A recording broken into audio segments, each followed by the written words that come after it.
이스라엘이 네. 카타르에 있던 하마스 지도부를 공격했지 않습니까? 인질 협상 중단 이런 얘기는 노림수가 바로 미국을 노리고 한 것이다 이렇게 봐야 됩니다. 이스라엘 위협하는 건 바로 우리 미국을 위협하는 걸로 간주하겠다. 중동은 앞으로도 하나의 목소리를 내기 어렵다, 힘들다.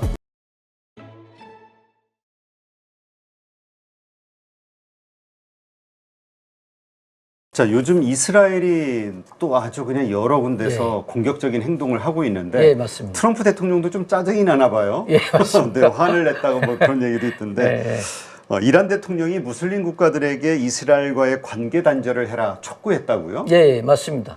자, 이란 대통령이 갑자기 뭐 이슬람 국가들한테 이스라엘 단교하자 이렇게 나선 거를 아마 왜 그런지 궁금하실 텐데요. 이거는 단순히 뭐 감정적인 그런 차원은 아니고 아주 치밀한 계산이 들어가 있다. 그래서 가장 직접적인 불씨가 되는 사건이 최근 이스라엘이 카타르에 있던 하마스 지도부를 공격했지 않습니까? 그 사건 때문입니다. 그리고 이걸 계기로 이슬람 국가들이 긴급 회의를 열었거든요. 여기서 이제 그 자리에서 이란이 다 같이 힘을 합쳐서 이스라엘을 고립시키자라고 총대를 맨 거다 이렇게 보고 있고요. 사실 그 배경에는 훨씬 더 큰 거 있는 것 같습니다. 자, 과거의 이란 이스라엘 관계를 보면요. 대린을 내세워서 이제 싸우게 했는데 그게 이제 무산됐지 않습니까? 이란과 이스라엘이 서로 본토를 때리는 그런 상황까지 왔고요. 특히 이스라엘이 최근에 이제 미국과 함께 이란의 핵시설까지 공격했습니다. 자, 이건 뭐 이란 입장에서 정말 발등에 불이 떨어진 형국이다 이렇게 볼 수 있으니까 이렇게 코너에 몰린 이란이 꺼내들 가장 강력한 카드가 바로 이슬람의 단결을 주장한 겁니다. 그리고 우리끼리 똘똘 뭉쳐서 미국을 등에 업은 이스라엘과 힘의 균형을 맞추자 뭐 이런 메시지를 던진 거고요. 자, 이것을 통해서 이란은 단순히 그 시아파의 리더를 넘어서 이슬람 전체의 그 보호자 이미지를 가져가려는 그런 속내도 있었다 하는 거고, 결국 이란의 이번 발언은 이스라엘의 공격에 대한 맞대응인 동시에 혼자서는 힘드니까 이슬람 연대를 통해서 외교적 고립에서 벗어나고 중동 주도권을 장악하려는 그 다목적 포석이다 이렇게 저는 생각하고 있습니다. 네, 그렇군요. 근데 이 카타르 같은 경우는 사실 이스라엘과 하마스 계속해서 중재해주던 그런 국가였잖아요. 근데 이번에 카타르에 대한 그 공습, 이거 이후에 국가 테러로 이 공습을 규정하면서 카타르 정부가 뭔가 국제사회에 호소를 하고 있는 것 같아요. 규제를 좀 해달라고. 카타르가 정말 단단히 화났습니다. 왜냐하면 자기 나라를 공격한 거잖아요. 그렇죠. 자기는 잘 되게 하려고 중재자를 쭉 해야 하는데 그래서 이스라엘 공격을 카타르는 국가 테러라고 부르면서 이 정도 발언을 했다는 거는 뭐 보통 일이 아니다라고 볼 수 있고, 카타르가 원하는 거는 단순히 이스라엘을 뭐 경제 제재를 하자 이런 차원은 아닌 것 같고요. 그보다 훨씬 더 큰 걸 노리고 있다. 이제 핵심은 바로 그 네타냐후 총리를 국제 법정에 세우겠다라고 하는 겁니다. 그래서 이것을 이스라엘 행동을 단순한 어떤 공격이 아닌 범죄로 규정하고 그 범죄의 우두머리를 에게 직접 책임을 묻겠다.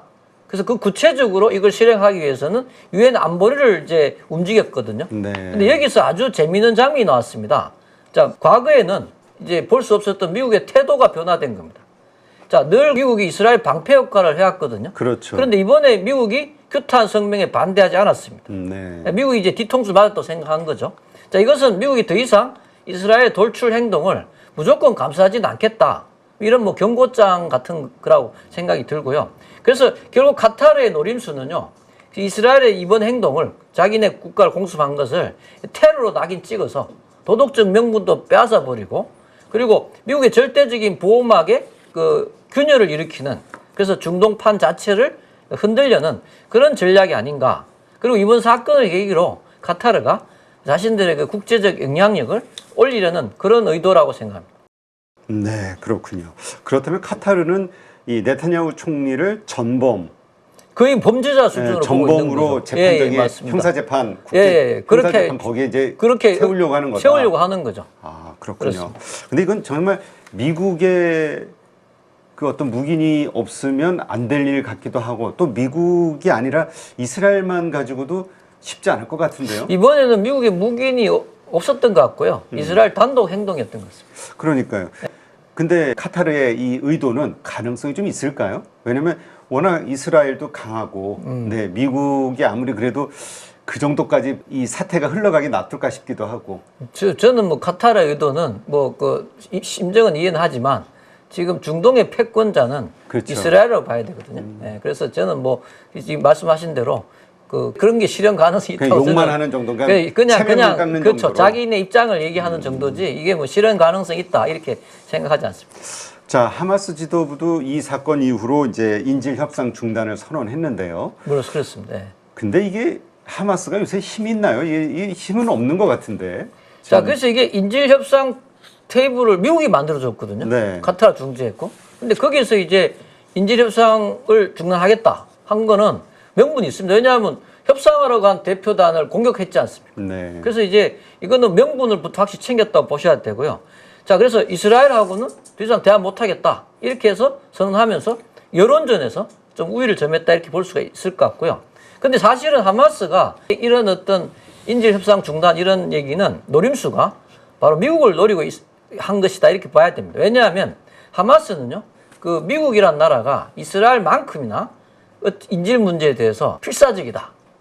라고 그런 부분을 이해하고 있는 것 같아요. 왜냐하면 그 이유가 한 3가지 정도 되는데 첫째는 그 인질 중에 미국인이 있습니다. 아, 그래요? 예. 그 자국민 보호는 미국의 최우선 과제이죠. 예. 두 번째는 미국 입장은 뭘 원하냐 하면 중동 전체가 전쟁에 휘말리는 걸 막아야 되는 입장입니다. 자, 그런데 인질 문제 해결되지 않으면요, 중동의 화약고는 계속 불이 붙을 것이다. 그렇죠. 그리고 세 번째는 이번에 미국의 국제적 리더십이 걸려 있습니다. 왜냐하면 이거를 해결 못하면요, 이제 미국의 리더십이 흔들릴 수밖에 없고 영향력이 떨어질 수밖에 없지 않습니까? 그래서 이런 것들을 노리고 하마스가 인질 협상 중단을 선언함으로써 그 미국의 그 약한 고리들을 정확히 파고든 거다 이렇게 생각합니다. 네, 그렇군요. 참 말씀만 들어봐도 아니 꼭 조금만 생각을 해봐도 이건 이스라엘에게 상당히 국제적으로 불리한 상황이 될 수밖에 없는 사건으로 보여지거든요. 근데 여기서 드는 질문, 이스라엘은 이걸 몰랐을까? 알면서도 그렇게 액션을 취한 데는 이유가 뭘까? 이런 의문점이 생기네요. 저는 좀 대표님 생각 좀 다른 게 그 이스라엘이 이제 이런 코너에 몰릴 걸 감수하고 이런 일 저질렀다고 말씀하셨는데요. 저는 그런 입장보다는 이스라엘 자신감 같습니다. 우리가 지금, 뭘 해도. 예, 그러니까 이미 이란이라는 결정적인 적을 꺾어버렸잖아요. 그리고 카타르에 있는 그 하마스 지도부들도 카타르가 지금 사실은 무슬림 형제당 같은 그런 테러 단체들 막 지원하고 같이 중립지대 같은 걸 연출하면서 굉장히 이제 이스라엘 심기를 많이 건드리면 있었기 때문에 이번에 드디어 이제 이스라엘이 원래 하고 싶었던 행위를 한 것이다. 이렇게 저는 생각합니다. 그렇군요. 그러니까 전혀 눈치 보지 않고. 네, 눈치 볼 상황이 아닙니다. 지금. 하긴 전에 그 가자 지구에 대해서 뭐 거의 인종 청소하는 거 아니냐라는 말이 나올 정도로 공격하는 거 보면서 어차피 욕은 먹었고 이번 기회에 완전히 하마스를 끝내버리겠다라는 그렇습니다. 네, 그런 의도가 있다 이렇게 얘기를 들은 적이 좀 기억이 나네요. 예, 맞습니다. 근데 그러다 보면은 이 하마스는 그렇다 쳐도 이 팔레스타인들 이들이 민간인들이 받는 피해 참 안타깝네요. 그거는 뭐 당연히 이제 피해가 엄청난데 근데 어쨌든 국제 역학 관계에서는 뭐 큰 영향이 없다고 봐야겠죠.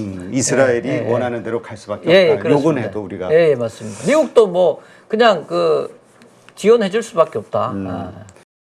그렇죠. 이 중동에서 이스라엘 그 친미 이게 없어진다고 하면 좀 그러면 안 되는 거죠. 되죠. 근데 루비오 국무장관이 통곡의 벽을 방문했다. 이것이 가지고 있는 의미가 도대체 뭐냐?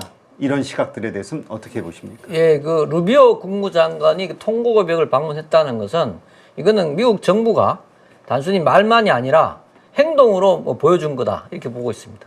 자, 이건 어떤 의미냐 하면 예루살렘이 이스라엘의 수도고 이스라엘 위협하는 건 바로 우리 미국을 위협하는 걸로 간주하겠다라는 그런 메시지를 전 세계 특히 이란 같은 그 적대국들한테 공식적으로 선포한 행위다 이렇게 보고 있습니다. 자, 더 이상 이종 경고는 없다. 이런 최종 통보 같은 성격이고요.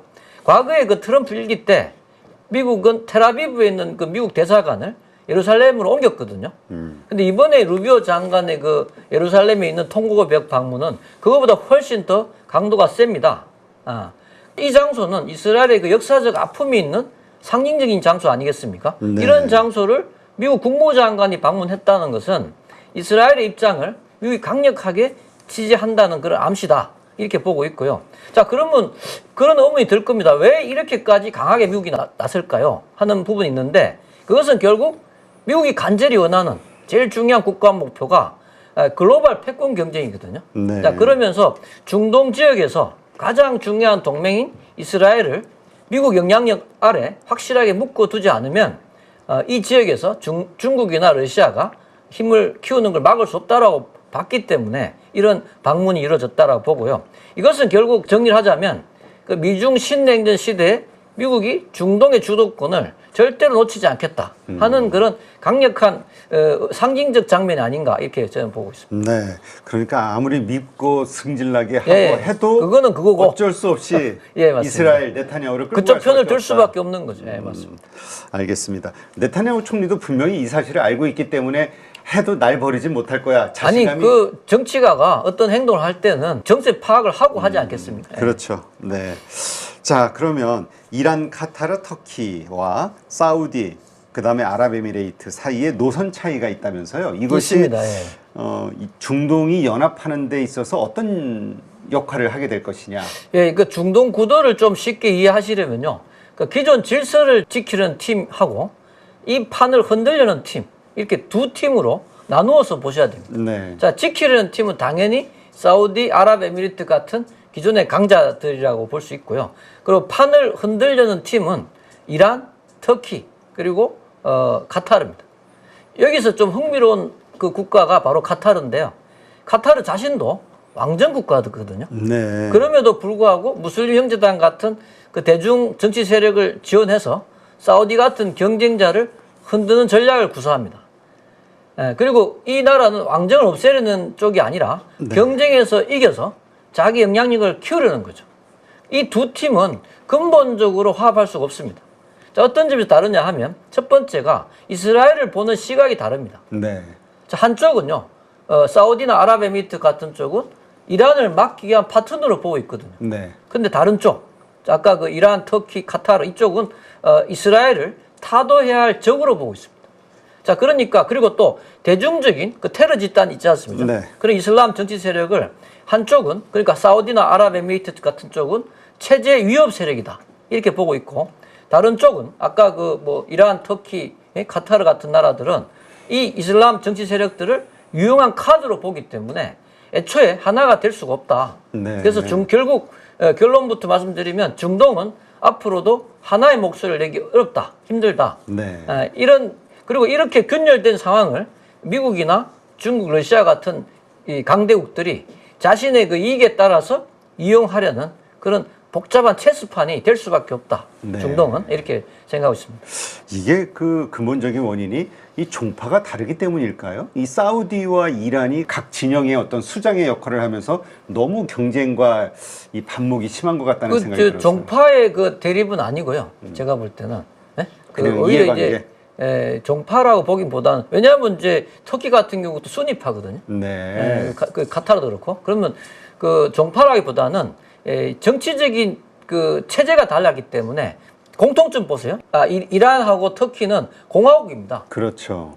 그 이란은 1979년 호메이니 종교혁명으로 그죠? 완전히 이슬람 공화국이 됐지 않습니까? 근데 사우디나 아랍에미리트는 그 팔레비 왕조처럼 세속 왕정 체제거든요. 네. 그러니까 이제 이 종교혁명을 수출하려고 하는 그죠? 이란 입장에서 보면 타도 혁명의 대상이 돼버린 거예요. 네. 이런 게 이제 지금 사우디나 아랍에미리트 같은 온건 아랍 국가들은 이스라엘이 과거에 이제 아랍의 적이었지만 1979년 이후부터는 이란이 주적이 된 겁니다.